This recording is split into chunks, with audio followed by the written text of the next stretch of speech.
Vous prenez la pilule, eh bien, sachez que ça impacte directement votre statut en micronutriments.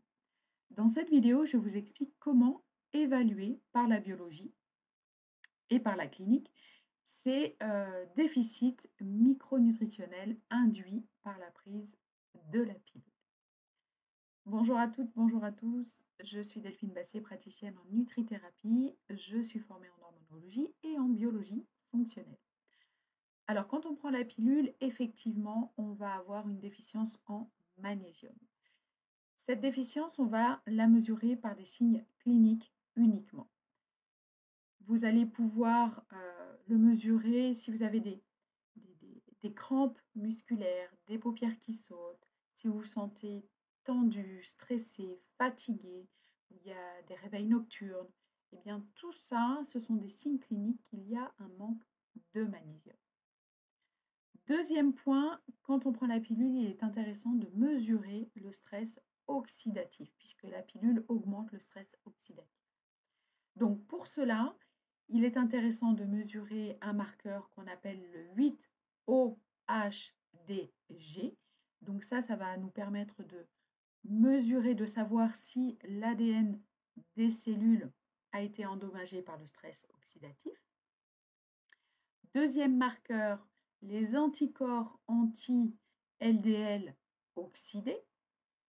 Donc, le cholestérol oxydé, c'est ce cholestérol oxydé qui va être néfaste pour notre santé parce que avec une inflammation chronique, ça va augmenter le risque de plaques d'athérome. C'est comme ça que se constituent les plaques d'athérome. C'est ce cholestérol oxydé qui va venir se déposer dans nos vaisseaux, dans nos artères. Donc, deuxième marqueur, les anticorps anti-cholestérol oxydé. Ensuite, pour mesurer donc le stress oxydatif, on va demander également la vitamine E, de doser la vitamine C, le glutathion, le sélénium, le zinc et le cuivre. Comme ça, on aura une bonne idée de l'impact, du niveau de stress oxydatif de l'organisme.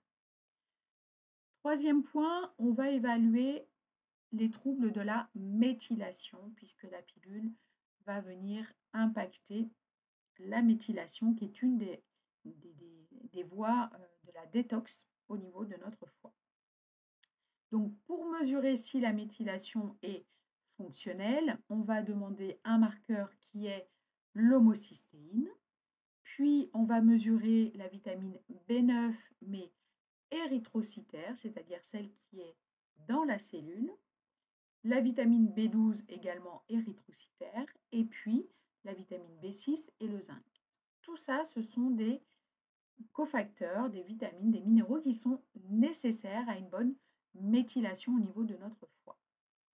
Donc, ces dosages-là, il faut trouver un laboratoire qui fait de la biologie fonctionnelle pour payer moins cher ces analyses. En général, les laboratoires classiques de quartier peuvent proposer ces analyses, mais il va y avoir un prix plus important. Ce sera plus cher que si vous passez par un laboratoire de biologie fonctionnelle, comme par exemple le laboratoire, il y a des laboratoires en Belgique qui font de